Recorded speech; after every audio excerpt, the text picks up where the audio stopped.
Hi friends, ഇത് നമുക്കൊന്ന് recycle ചെയ്തെടുക്കാം കേട്ടോ. ഇത് മുട്ടയുടെ ട്രേ ആണ്. ഇത് നമുക്ക് കിട്ടുവാണെന്നെങ്കിൽ ഒരിക്കലും കളയരുത്. പല പല ഉപകാരങ്ങൾ നമുക്ക് ഇതിൽ നിന്നുണ്ടാക്കാം. അപ്പം ഞാനിപ്പോൾ ചെയ്യാൻ പോകുന്നത് എന്ന് വെച്ചിട്ടുണ്ടെങ്കിൽ നമുക്ക് വിത്ത് മുളപ്പിക്കാനായിട്ട്.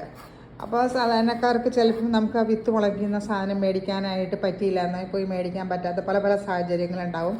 അപ്പോൾ നമുക്ക് വീട്ടിൽ തന്നെയുള്ള ഇങ്ങനെ കളയുന്ന സാധനങ്ങളൊക്കെ ആയിട്ട് നമുക്ക് അത് ഉപയോഗപ്പെടുത്താം. അപ്പോൾ ഇത് നമ്മൾ എങ്ങനെയാണ് ഇതിനകത്ത് വിത്ത് നടണമെന്നുള്ളത് കാണിച്ചു തരാം. വീഡിയോയിലേക്ക് പോകുന്നതിന് മുമ്പ് ആദ്യമായിട്ടാണ് എൻ്റെ ചാനൽ കാണുന്നതെങ്കിൽ കൂട്ടുകാരെ ലൈക്ക് ചെയ്യാനും സബ്സ്ക്രൈബ് ചെയ്യാനും കമൻറ്റ് ചെയ്യാനും മറക്കരുത്.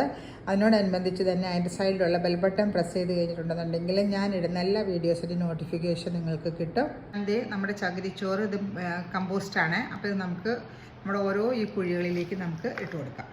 ഇത് കമ്പോസ്റ്റ് മാത്രമേ ഉള്ളൂ കേട്ടോ, അല്ലാതെ നമ്മുടെ ഇതല്ല, ചാണകപ്പൊടി ഒന്നും ഞാൻ ഇട്ട് കൊടുത്തിട്ടില്ല ഇതിനകത്ത്. ഇത് ശരിക്കും പറഞ്ഞാൽ ബേർബി കമ്പോസ്റ്റാണ്, നമ്മുടെ ഇൻഡോർ പ്ലാന്റ്സിനൊക്കെ ഉപയോഗിക്കുന്നതായ കമ്പോസ്റ്റാണ്. അപ്പോൾ അതുകൊണ്ട് ഒരുമാതിരി ആവശ്യത്തിനുള്ള ഫെർട്ടിലൈസർ ഇതിനകത്തുണ്ട്.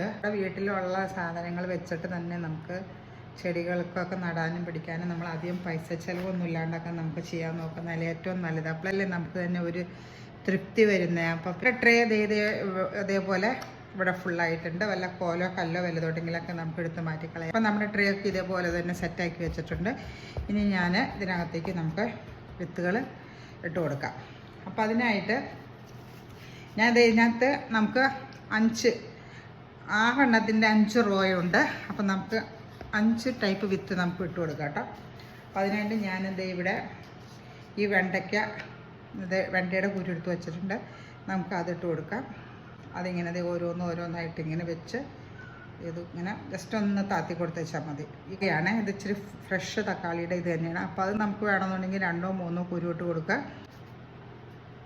ഇനി ഞാൻ ഇട്ട് കൊടുക്കുന്നത് നമ്മുടെ ഇത് പിരിയമുളകിൻ്റെ അരിയാണ്. അതും 2 വെച്ച് ഇട്ട് കൊടുക്കാം.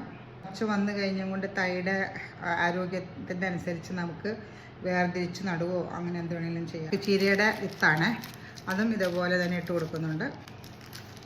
അതും 8 വെച്ചാണ് ഇട്ട് കൊടുക്കുന്നത്. ഇതിൻ്റെ വിത്താണ്, ഇതാണ് ക്യാരറ്റിൻ്റെ വിത്ത്. ഞാൻ കാണിച്ചു തരാം ഇതിൻ്റെ വിത്ത്. പക്ഷേ ഇത് നമുക്കിപ്പോൾ ഓരോന്നായിട്ട് ഇടാൻ പറ്റത്തില്ല കേട്ടോ. ഇതിപ്പോൾ ചെറിയ നമ്മുടെ കുഞ്ഞ് ജീരകം ഇല്ല, അങ്ങനത്തെ സൈസാണ്. കാണാൻ പറ്റുന്നുണ്ടോ നിങ്ങൾക്ക്? അപ്പോൾ ഇതിനെ നമുക്ക് ചുമ്മാ 2 or 3 നമുക്ക് ഇട്ട് കൊടുക്കാം. പിന്നെ തൈ വരുന്ന അനുസരിച്ച് നമുക്ക് പറിച്ച് നടുവോ അങ്ങനെ എന്തെങ്കിലും ചെയ്യാം കേട്ടോ. ഇവിടെ വിത്തുകളൊക്കെ നമ്മൾ ഇട്ടു. ഇനി നമുക്ക് കുറച്ചുകൂടി മണ്ണ് അതിൻ്റെ മുകളിൽ കൂടെ ഇട്ട് കൊടുത്ത് ഒന്ന് മൂടി കൊടുക്കാം. നമുക്ക് ഇതിനെ പയ്യെ ഒന്ന് വെള്ളം തെളിച്ച് നമുക്ക് ഒരു തണലത്ത്, ഒത്തിരി വെയിലുള്ളിടത്തല്ല, ഒരു തണലുള്ളിടത്ത് കൊണ്ടുപോയി വെച്ച് നമുക്കിതിന് വെള്ളം ഒരിക്കലും നമ്മൾ പൈപ്പ് വെച്ച് നേരിട്ട് ഒടിക്കരുത്. എപ്പോഴും ഒരു സ്പ്രേ കുപ്പി വെച്ചിട്ട് നമുക്ക് തെളിച്ച് കൊടുക്കുകയോ ചെയ്യാതെ.